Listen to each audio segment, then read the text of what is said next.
Welcome back to another instalment of That Time When. Matt Miller with you in Studio 4. We're recapping our time away, the Canberra road trip from a few years ago, because I can't believe it, we're fast approaching another one. At the end of June, we'll be back on the road in Canberra. But for now, here's part one of the Canberra road trip, where we visited the Australian National University.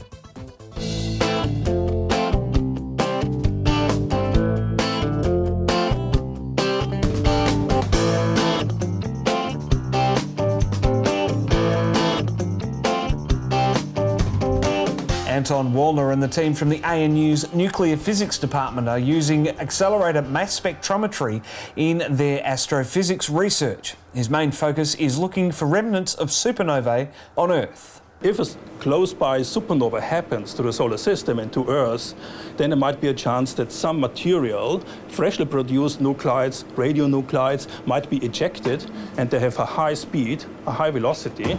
So if they're close by to the solar system, then there might be a chance that they enter the solar system and then can be found somewhere in terrestrial archives, in geological archives. 50% of heavy elements need an explosive environment to be created. Anton and his team are working to understand how those elements are created. This is one of the main motivations. Second motivation is that supernovae are very explosive, very highly energetic. If such events happen close by to the solar system, then there might be even an impact on climate or on life forms on Earth. The first measurements were taken roughly 20 years ago, and the results were positive. There were some indications that a special form of iron could be produced in supernova is not existing on Earth. So if we find this special form of iron, it would be an indicator of a nearby supernova explosion. Some criticism of that discovery led to further analysis deep below Earth's oceans. And we found everywhere iron-60 enhanced. This is the special form of iron which is produced in supernova and does not exist naturally on Earth. Dating those archives, the study discovered that there was an influx between 2 and 3 million years ago and 7 and 8 million years ago. There might have been a series of supernova explosions. And there are some theoretical models trying to understand what happened in the last 10, 15 million years in our galactic neighborhood, and they end up with similar models. Research over the last 50 years has indicated that if a supernova happens too close to Earth, it could mean the end of life as we know it.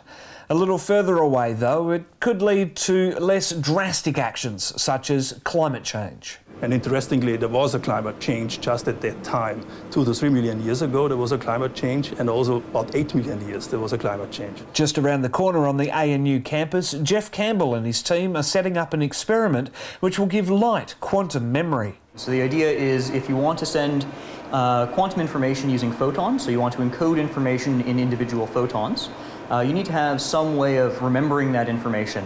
You can't detect it and convert it into electronic signals and then convert it back, because in that case you lose the quantumness of it, you lose the quantum information. To combat this problem, the team have set up a cloud of ultra-cold atoms. From there, it's a matter of getting the photons written to the cloud. And then by controlling the state of those atoms with other laser fields, we're able to recall the photons that we're interested in such a way that we preserve the quantum state. And so that's working towards setting up quantum communication networks for future quantum computers. Quantum computing is one result from this research, and the idea behind the next generation of computer technology is to gain a computational advantage. But don't expect to be buying one to replace your home computer just yet. They're initially going to be very challenging systems to build. They need to be cooled down to very, very close to absolute zero, or they need a lot of supporting infrastructure.